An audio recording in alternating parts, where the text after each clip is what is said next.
Professor BL. Jain, विभाग अध्यक्ष शिक्षा विभाग, जैन विश्व भारती संस्थान राजनू। आज हम संवेगों के विषय में अध्ययन करेंगे। संवेग क्या हैं? हमें देखते हैं कि संवेगों से व्यक्ति का शारीरिक, मानसिक, सामाजिक, नैतिक, चारित्रिक विकास होता है। यदि व्यक्ति के संवेग विकृत हैं तो उसका विकास ठीक प्रकार से नहीं होता है। एक बालक का व्यवहार संवेगों पर निर्भर करता है। संवेग व्यक्ति के व्यवहार को सुदृढ़ बनाते हैं। यदि सकारात्मक संवेग हैं तो बालक का व्यवहार बहुत ही अच्छा होगा। यदि नकारात्मक संवेग हैं, बालक का व्यवहार ठीक नहीं होगा। इसलिए शरीर को हिलाने या उत्तेजित करने वाली प्रक्रिया है संवेग। संवेग को उद्वेग भी बोलते हैं। उद्वेग का तात्पर्य उत प्लस वेग अथवा वेग तेजी से उठना, आंतरिक उत्तेजनाओं का उठना है। इसकी व्युत्पत्ति अंग्रेजी शब्द जो इमोशन है, लैटिन भाषा के इमोवेयर से हुई है, जिसका अर्थ है शरीर को हिला देना। हम ये कहते हैं कि अपने संवेगों का यदि सही प्रकाशन करना ही संवेगात्मक विकास माना जाता है। और संवेगात्मक विकास की जो परिभाषा है, जैसे कि वुडवर्थ ने कहा था कि संवेग प्राणी की उत्तेजित तथा तीव्र अवस्था है। जर्सील कहता है कि आवेग में आने, भड़क उठने, उत्तेजित होने की दशा ही संवेग है। किम्बल यंग कहता है कि संवेग प्राणी की उत्तेजित शारीरिक व मनोवैज्ञानिक दशा है। हमें देखते हैं कि इस प्रकार से इन परिभाषाओं के आधार पर संवेग की जो विशेषताएं हैं वह है, नंबर 1 उत्तेजित दशा है, नंबर 2 शारीरिक परिवर्तन है, नंबर 3 मनोवैज्ञानिक दशा है, नंबर 4 व्यवहार परिवर्तन है, नंबर 5 सुख या दुख की भावना है संवेग, नंबर 6 एक भाव वृत्ति है, नंबर 7 बार बार प्रकट होते हैं संवेग, नंबर 8 वैयक्तिक होते हैं संवेग, नंबर 9 प्रत्येक अवस्था में ये पाए जाते हैं, नंबर 10 शीघ्र स्थानांतरण होते हैं और नंबर 11 मूल प्रवृत्तियों से इनका घनिष्ठ संबंध होता है। तो इस प्रकार से हम ये देखते हैं कि ये संवेग हमारे विकास की एक महत्वपूर्ण भूमिका होती है। अलग अलग अवस्थाओं में ये संवेग किस प्रकार से पाए जाते हैं, हम ये देखें कि बाल अवस्था और किशोर अवस्था में संवेगों की स्थिति क्या रहती है। जैसे संवेग में जो विशेष रूप से है, क्रोध है, भय है, ईर्ष्या है या द्वेष है, आनंद है, उसके साथ स्नेह है।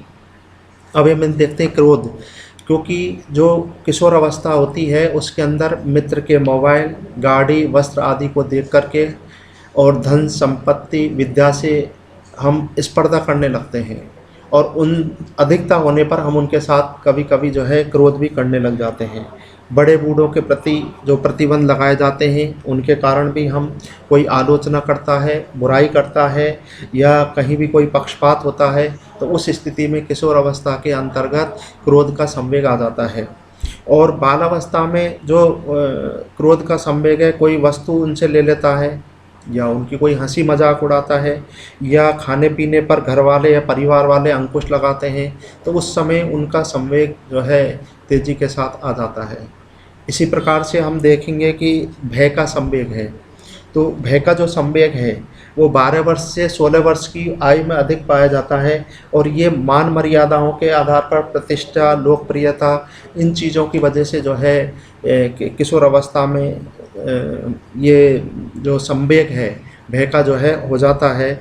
और बालावस्था में जो भय का संवेग होता है वो परीक्षा में असफल होने का उनको डर रहता है, शाला में पिछड़ने की वजह से होता है, सामाजिक कोई टीका टिप्पणी करता है तो उस समय पर होता है जो है। इसी प्रकार से हम देखेंगे कि ईर्ष्या या द्वेष का संवेग है। इसमें किशोर अवस्था में विषम लिंगियों के प्रति यदि कोई भी जो है आकर्षित होता है तो उसके साथी को लगता है कि ये इसके साथ बातचीत क्यों करता है, तो उसकी वजह से जो है उसको होता है। वो मित्र की सुख सुविधाओं को, फ़ोन, गाड़ी आदि को देख करके भी वो है ईर्ष्या करने लग जाता है और अपने मित्र से जो है ईर्ष्या के भाव उत्पन्न हो जाते हैं। यदि कोई छात्र उसकी मजाक करता है तो उस समय भी ईर्ष्या के भाव हो जाते हैं।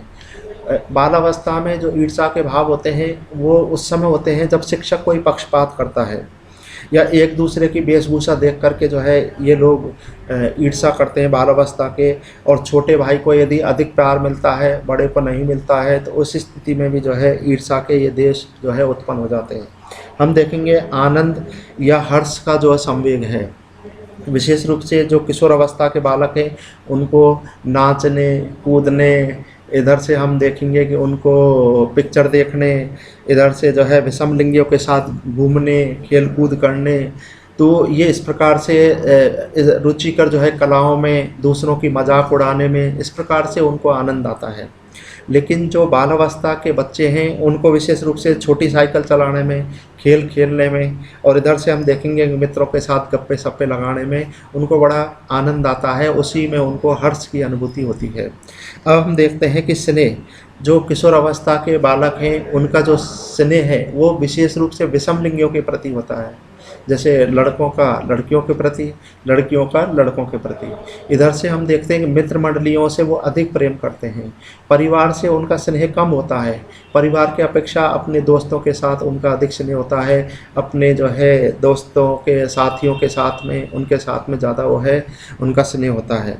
जबकि ये जो है बाल अवस्था के जो बालक हैं वो समूह के सदस्यों के साथ में उनका स्नेह रहता है, वो खिलौनों को अपने उनके प्रति स्नेह रहता है, उनको साल संभाल करके रखते हैं।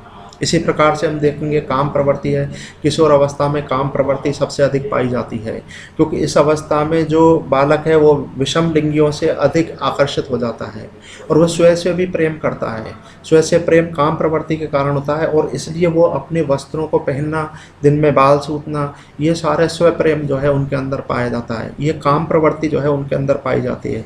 वो अपने हाव भाव, श्रृंगार, केश विन्यास, इन सारी चीज़ों में जो है अपने आप को सुंदर बनाने का प्रयास करते हैं, और ये इसलिए करते हैं काम प्रवृत्ति के कारण जो है।